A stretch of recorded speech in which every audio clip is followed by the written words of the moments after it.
ஒரு தாழ்மையாக ஒரு காரியத்தை நான் பதிவு செய்கிறேன். இன்னும் கூட கிறிஸ்தவர்களுக்கு ஏற்றுக்கிற மனப்பக்கம் இன்னும் வரல, இன்னும் கூட வரல, அப்படி தான் சொல்ல முடியும்.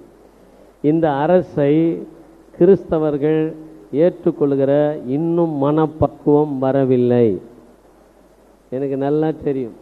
ஏன்னா எலெக்ஷனுக்கு முன்னால் நான் கண்டது பயங்கரம். அண்ணன் தெரியும், அண்ணன் அவருடைய சபாநாயகர் அவர்களுக்கு தெரியும் எப்படிலாம் நான் திட்டு வாங்கினேன், என்னை யாரெல்லாம் திட்டினாங்க, எப்படிலாம் திட்டினாங்க என்ன நல்லாவே தெரியும். சோஷியல் மீடியாவில் ஃபேஸ்புக்கில் இந்த நோட்டீஸை பார்த்து எவ்வளோ திட்டு, ஃபோன் பண்ணி பண்ண டார்ச்சருக்கு பாருங்க, கொஞ்சம் நஞ்சம் இல்லை. அப்படிலாம் சில நேரங்களில் ஒரு புதுசாக ஒரு காரியத்தை செய்யும்போது அது கஷ்டமாக தான் இருக்கும்.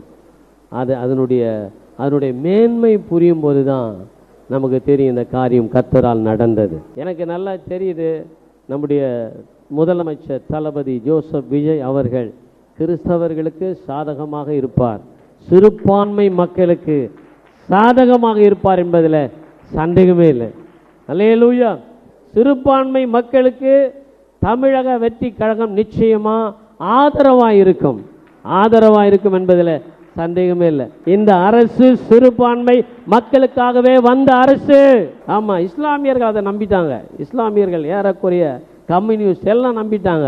கிறிஸ்தவங்க தான் கரை மேலையும் தண்ணிலையும் காலை வச்சுட்டு இங்கு அங்கே நிற்கிறாங்க. நீங்க உறுதியா நம்புங்க, இந்த அரசு கர்த்தரால் கொடுக்கப்பட்டது.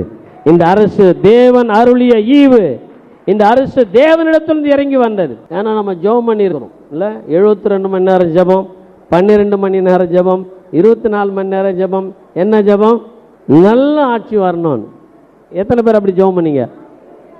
அப்போ உங்க ஜெபம் தான் கேட்கப்பட்டிருக்கு, நம்ம ஜெபம்லாம் கேட்கப்பட்டிருக்கு. அப்போ ஆண்டவர் நல்ல ஆட்சி தான் தந்திருக்கிறார். இன்னும் கூட குழப்பம் மாறல, உங்க முகத்தை பார்த்தா தெரியுது இந்த ஆட்சி நல்ல ஆட்சியாகவே இருக்கிறது, இனிமேலும் இருக்க போகிறது. அல்லேலூயா.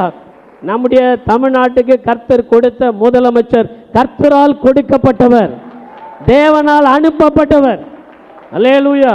இப்ப எல்லாருடைய பார்வையும் நம்முடைய முதலமைச்சர் அடுத்தது ஏறப்போகிற அரியணை இந்தியாவுக்காக இருக்க போகிறது என்று எதிர்பார்க்கிறார்கள். சொல்லும் போதே ஒரு கையை தட்ட மாட்டீங்களா? அல்லேலூயா. நம்ம தமிழகத்திலிருந்து ஒரு பிரதமர் எவ்வளவு சந்தோஷம் இல்ல? கர்த்தர் கூட இருக்கிறார். ஆமென்.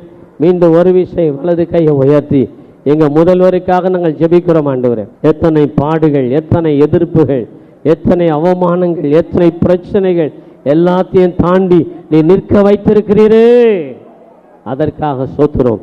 உடைய நோக்கமும் உடைய திட்டமும் நிறைவேற அர்ப்பணித்து நாங்கள் ஜெபிக்கிறோம். இயேசுவின் மூலம் ஜெபிக்கிறோம் நல்ல பிதாவே. ஆமென், ஆமென்.